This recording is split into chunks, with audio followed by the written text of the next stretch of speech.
Dis maaraw. So ngayon, ito atid ko ulit si Jamie.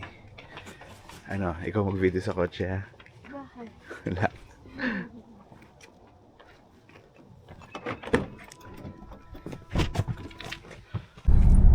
Hi! Good morning everyone! So, kamusta naman kayo? Hindi alam mo sasabihin. Hindi ko alam ang sasabihin ko eh. So, ito, on the way kami papunta sa McDonald's. As usual, breakfast namin. Parang ito na kasi yung pinaka-time namin to talk. Dahil, di ba, parang this time around, baliktad yung shifts namin. Baliktad yung schedule namin.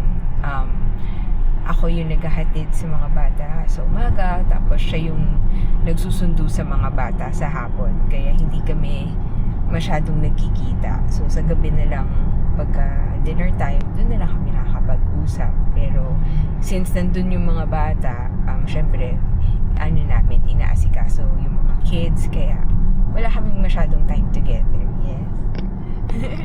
Ikaw, na-enjoy mo ba yung Saturdays natin? Okay naman siya. Masaya naman. Pero ito, ngayon mas gusto ko nga lumabas dahil medyo nabobore na ako sa routine ko. Especially kapag weekdays, yun, pasok lang sa trabaho, then uuwi, and then dinner, tapos tutulog, tapos ganun na uli. So like right now, naghahanap ako ng something new. Kaya nga kahapon, di ba, nakita mo yung bahay, nare-arrange ko na naman.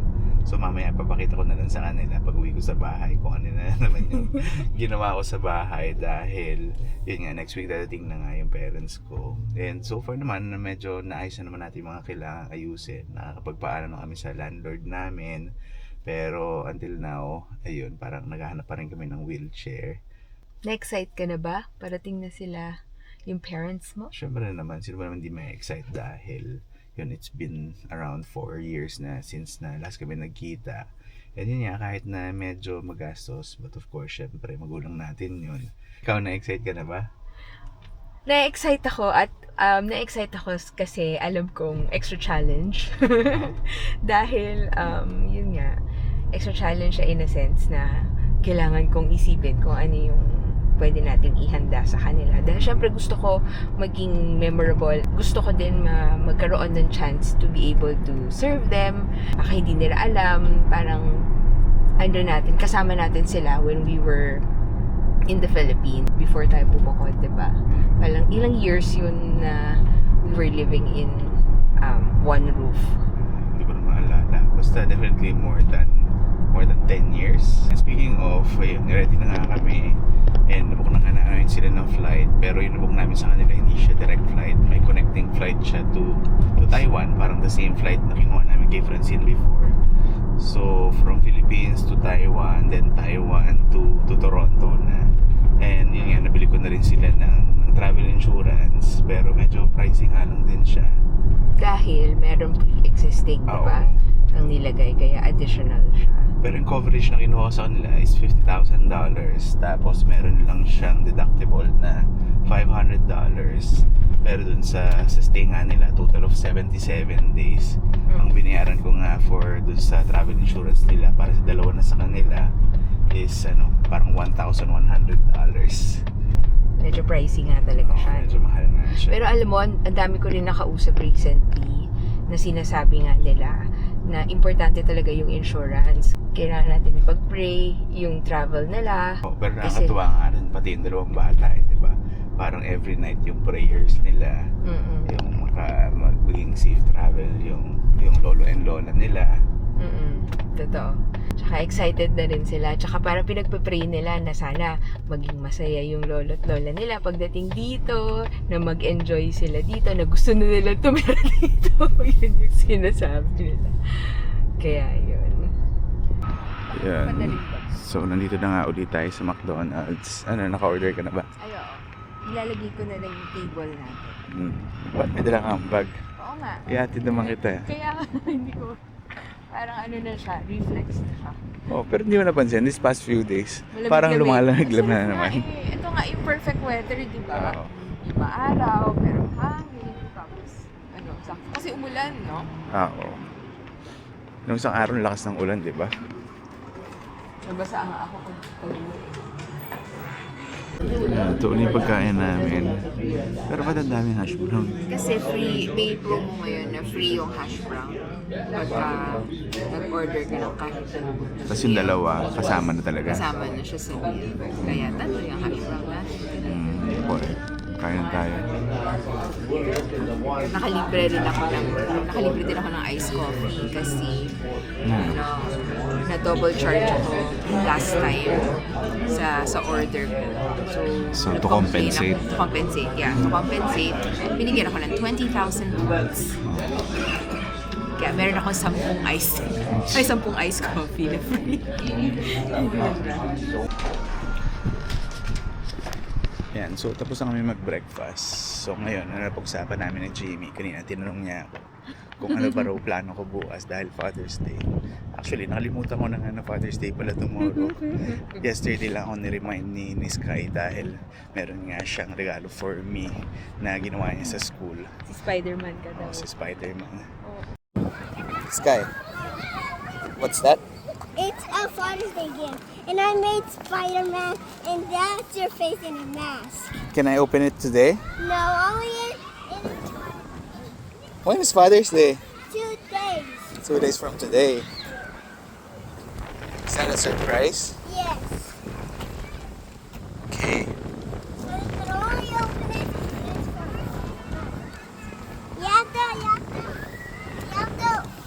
you have to remind me, and it's fun when I give you. I need to remind you pa? Yes, and you have to give. I'm gonna have it in a secret stash. So bukas hindi namin alam kung saan kami pupunta dahil Nagbabaka mamaya sabi ni Jamie, saan tayo punta? Sa Costco! Sa Costco, tapos punta na lang kami sa Happy Dim Sum kasi yun, minsan wala na nga kami makain sa bahay namin. Nauubusan na kami, like this week lang nauubusan namin yung chicken nuggets. And yun nga, recently medyo pinaprioritize ko na nga yung mga nagyayaya sa akin. Like last week sila Ate Jean, nagyaya sila sa bahay nila dahil minsan nga lang na mangyari yon. And then speaking of mga get together, next week nga, I think confirm na yun, no? Yung next week. Confirmed na. Confirm na yun na Saturday. So magkikita-kita uli kami ng mga, ano bang tawag? Kasi tawag namin intercity kasi sa iba-ibang city nga kami within sa Ontario nakatira, like kami dito sa Mississauga. Sino ba sila? Jerson, sila Kuya Ali sa Scarborough, sila Kuya Rainier sa Etobicoke, tapos I think sila Ina tsaka si JJ. Nag-confirm Toronto naman sila, kasi. di ba? Hindi, before sa Brampton sila, pero nag-move sila sa Windsor. Oo. Pero dun sa group chat namin, nag-confirm naman sila. So I guess luluwas sila from Windsor papunta rito sa saan ba? Sa Scarborough, sa bahay nila Kuya Ali. Pero syempre nakalimutan ko, 'di ba? Dahil meron pa palang isa sila. Oo, sila Madam Itzel tsaka si Sir Briggs. Manggagaling naman sila ng Niagara Falls. So talagang grand get together yun. Pero hindi ko alam kung meron pa ba silang in-invite na iba. Pero so far, yun lang ang alam ko ng mga pupunta. Goodbye, later, see you. Yeah.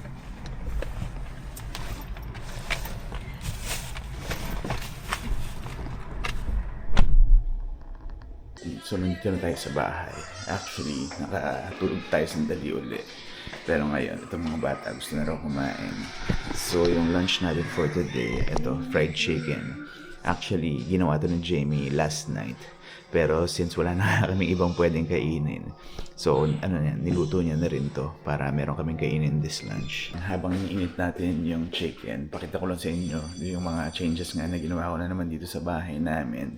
So sa kwarto, wala naman siya masyado. Pero ililipat lang namin yung kama namin sa kwarto ni Sarah dahil yung sa amin nga queen size bed siya. So yun na lang yung papagamit namin sa magulang ko, and then yung kay Sarah nga na double bed, yun na lang ilalagay namin sa kwarto namin. Kasi dalawa naman yung kama sa kwarto namin. So ito nga yung changes na ginawa ko. So etong sofa na to. Ito hindi sa amin to, inabutan na namin to. Nung lumipat kami rito, nilagay ko na lang siya dito. Kasi usually nga si Jamie, yun nga, pagpasok nga sa bahay, nilalagay niya rito yung mga bags niya. And then, nilipat ko nga dito yung TV uli kasi before, dito ko nilagay nga yung drawer namin na dalawa. Pero medyo mataas siya. Nung nandito nga yung sofa, dito nung nanonood kami from here, medyo nakatingala kami dahil mataas nga yung TV. And then, eto, nilipat ko nga rito yung sofa namin. Kasi itong dalawang bata, nung nandito to, mahilig sila na tumungtong at tumatalon sila most of the time. Since eto, kahoy nga lang siya, nagkakalabugan kapag tumatalon sila. So, nilagay ko na lang dito para yun, medyo komportable kapag manonood ng TV. So, yung dalawang drawers naman dito ko siya nilagay. Sinabi ko nga kay Jamie na parang gusto ko nga i-open up tong area na to. So, hindi ko alam kung pwede ba kami maglagay ng parang isa pang kwarto rito. Lalagyan ko na lang ng divider. So, itong table, gusto ko sana ilagay dun sa may malapit dun sa dining area. Tapos, ito, isusort out ko pa yung mga gamit. Kung ano ba yung magagamit pa talaga namin dito and kung ano yung hindi na. Kasi, ito, tinambakan lang namin yung mga boxes ng mga gamit namin. So, init lang natin siya sa air fryer. Ayan, 1 minute. Patapos na siya. So, chinarge namin tong yung vacuum na binili namin. So, mamaya, itatry ko siya dun sa sofa dahil itong dalawang bata, minsan tumatakas. Diyan sila kumakain. Kaya kahapon, nung nilipat namin tong side na to, kasi dati andito siya, nilipat namin sa kabilang side. Nung pagkakita namin sa ilalim, ang daming mga crumbs na mga chichirya. So, mamaya, linisin ko na lang. Ayan, tapos na siya. Pero itong dalawang bata, ayaw daw nila mag-rice. So, ito kay Sky, ito sa akin. Ako lang yung magkakanin. Ayan, ito si Enzo. You want ketchup on it?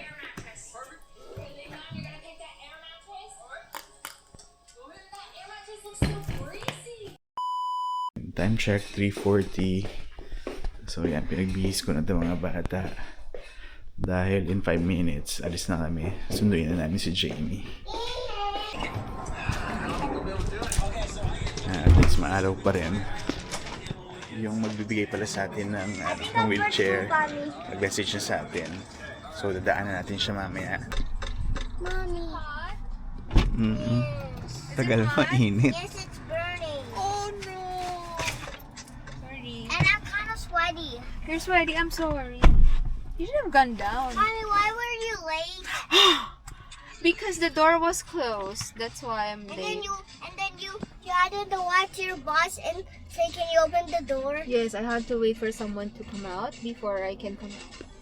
Okay, let's go. Let's go to Costco, my favorite shop. Your favorite shop? Yeah. Hey. Yan, sabi ko nga, inubos namin kanina yung fried chicken. Naubos na? Oo. So, wala talaga tayong pagkain.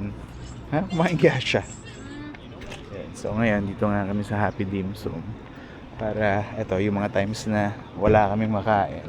Yun. Ito yung mabilis na lutuin. Lutuin. Totoo.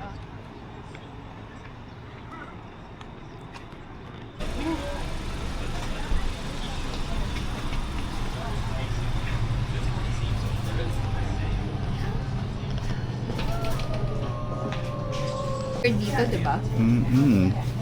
Ikaw, yung the usual na lang. Tapos, dagdagan mo na lang kung ano yung gusto mo. Half of hakaw and then shrimp pork siomai.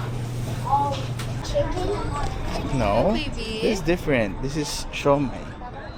So, ito lahat ng binili namin. Total is $73. Ayan, napunta na tayo dun sa wheelchair naman. Ah, so chair. Okay. Ayan na. Salamat po ulit. Ayan, so last stop namin dito sa Costco.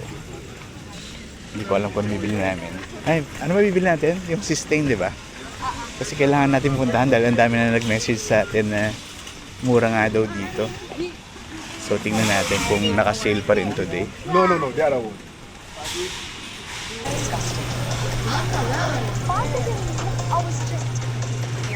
Yan, kakapasok pa lang namin. Ito na yung bumungan sa amin. Yan nga, Pero sinabi 18.99. nila yung ano, di ba? 3 piraso ba? Oo. Pero yung Tama, preservative free.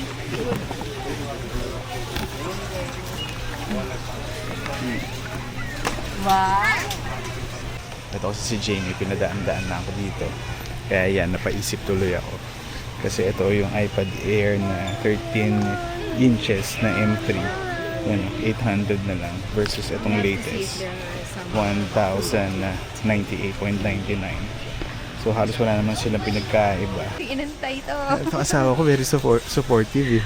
Happy Father's Day! Happy Father's Day kasi finally ito, nag-sale na siya. Kasi yung tagal na namin naabangan to, $49.99. Tapos ngayon, less $10. Na-happy na tayo sa $10.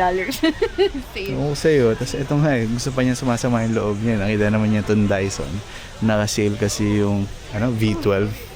Oh. Pero magkano? 600. Ay, So yung V8 times 3 na ng gusto presyo. Alin? Ito? Magkano? Walang presyo, libre na ata siya. Oo. Sige na nga, kuha na nga ng isa. Sabi niya, gift daw niya sa akin. Pero parang ayaw mo naman eh. Hindi ko nang bumili. Diba? Ayan, bibili na rin kami ng kape. Dahil kanina, chinek ko yung coffee namin. 10 pods na lang. Ay, check ko, 10 pads na lang. Oo, 10 pods na lang. And then, malamang, next Saturday, since wala kang pasok, magkakape tayo. I need the food. Dahil di tayo magbang-McDonald's. Mommy, I need the food. So, bili na rin kami ngayon. Although, itong McCafe, naka-sale siya. Ayan o, $42.99 na lang. Kaya lang, 80 pods lang siya. Versus dun sa Kirkland. Ilan? 120? 120 pads. Ayan, dito pala, Practice na ako. merong seafood naman pala rito. Ano to? Tilapia ba to? Oh, tilapia. Ba't yun ang kulay? Hindi ka doon sa Pilipinas na Carved. color gray. Tapos yan, sea bass, 2 piraso, $23. So, pwede na rin pala. Ayan, si Jamie. Mag-practice. Gusto raw mag-practice. Lutuin daw namin to. Pero check natin, ano yung bread? Yung steam lang na may soy sauce, no? Kaya po, Mommy, isa, go to the red $17. vegetable. Dog is sick. Kaya nga, itong dalawa eh. Pagkasama mo, lagi gusto yung matatamis eh. Ano ba, ice cream? Oo. Pero parang protein ice cream naman. Healthy ice cream. Ayan, konti lang naman yung binili namin. Pero mukhang abutin na naman tayong 200 dito. Hindi, kasi meron dito yung shaver. Tapos yung coffee. Ano ba ba? Yun lang naman, no? Hindi naman masyadong mahal yung Magkano?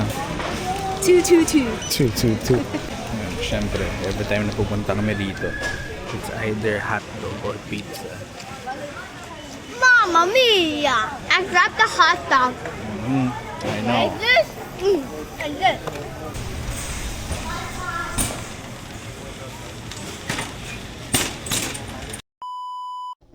Yun, so nandito na kami sa bahay. So first of all, gusto namin magpasalamat dun sa nagbigay sa amin ng wheelchair, si Sir Kenneth. Yun, di na kami masyado nakapag-usap kanina dahil sa driveway lang namin kinuha yung wheelchair.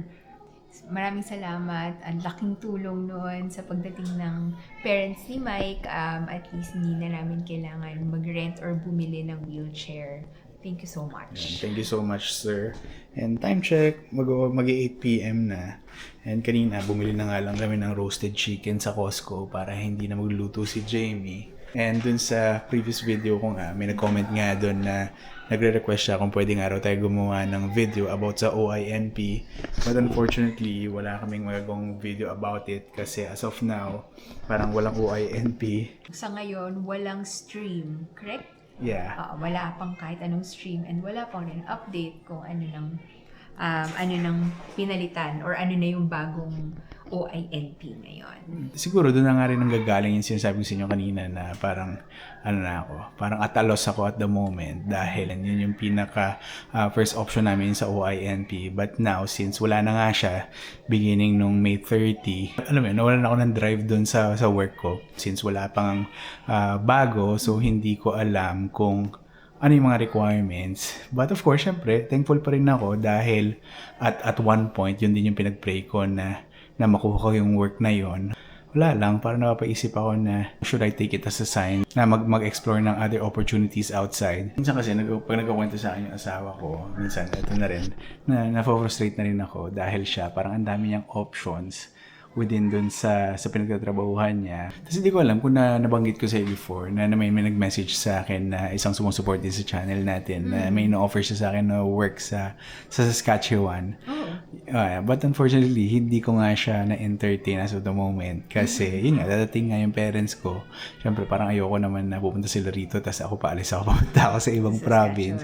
But yeah, as of now, wala lang. Parang ine-explore ko lang lahat ng options ko, pati yung mga kakilala ko nga sa Calgary. Parang nagpapatulong na rin ako kung meron bang opportunities doon. And yun, yung isang kaibigan natin na before nakita nyo rin sa channel ko, yun, I think next week paalis na rin siya. Pero syempre hindi ko na babanggitin kung sino kasi it's not my story to tell. Right. Pero we're very happy for them. Diba? Sa mangyayari sa kanya, sa family niya. I think for us, ito yung pinakamahirap na season. Yung waiting season natin. Correct. Lagi ko sa'yo sinasabi yan, diba? Kasi hindi natin alam kung ano yung next step, ano ba yung tinuturo sa atin, pero lagi ko sa'yo sinasabi na kailangan lang natin talagang maipasa itong phase natin na to. So, just trust that God will make His plans clearer in the next days. Miski ako din naman, kahit papano, nagiging impatient na rin. Kasi syempre, parang nakikita mo, walang linaw eh. Parang lalong lumalabo. So parang hindi mo rin alam kung ano na bang tamang path, diba? Yeah. Although may plan B kami and plan C kami, pero yung ibang plano namin medyo magastos. Kaya parang, iniisang tabi muna namin. yes. Yeah, darating din yan. I think in God's perfect time, everything will be clearer. And yun, tapos sana by next year, na lang natin, ilulook back na lang natin itong moment na to na buti na lang pala, nag-antay tayo sa kung anong ituturo sa atin, diba? Yun, kaya medyo pagpasensyahan na lang muna ako ngayon dahil yun nga yung feel ko ngayon na parang nawawalan ako ng direksyon, parang nawawalan ako ng purpose. Dahil as of now, wala nga clear path. So, hindi ko alam kung hihintayin ko pa rin ba yung OINP and magsistick ako dun sa pinagtatrabuhan ko ngayon or mag-explore na lang ako ng other opportunities and then sa susunod ko na lang pag-iisipan kung paano yung magiging pathway namin. Yan, so in a while, kakain na rin kami and then bukas, anong plano natin? As usual, mag-church tayo. Tapos, it's Father's Day tomorrow. Oo nga pala. So, yun. Pag-usapan na rin pala namin kanina yon na bukas baka pupunta kami sa mall pero hindi pa namin alam kung saan. Kung sa Square One ba or sa favorite ko na Toronto Premium Outlet. Dahil since Father's Day nga tomorrow, baka may mga Father's Day na sale. Yeah. Kasi like kanina, may binili ako sa Costco na polo shirt. Kumbaga pangpuno ko lang dun sa sinusuot ko sa trabaho. Kasi as of now, sakto lang, parang 4 or 5 lang yung polo shirt ko. Pero since dadating nga yung parents ko next week, may pinabili rin kami ni Jamie sa Shein. Nakishopping ka rin so madadagdagan na dalawang polo shirt. And then most likely, yung kanina na nabili ko sa Costco, isasauli ko na lang dahil hindi siya ganun kaganda. Yeah. Hindi siya fit exactly sa katawan. Yeah. So bukas, tignan lang natin kung saan kami makakarating. Pero siguro hanggang dito lang muna uli. So again, thank you for watching and I'll see you in the next video. Bye!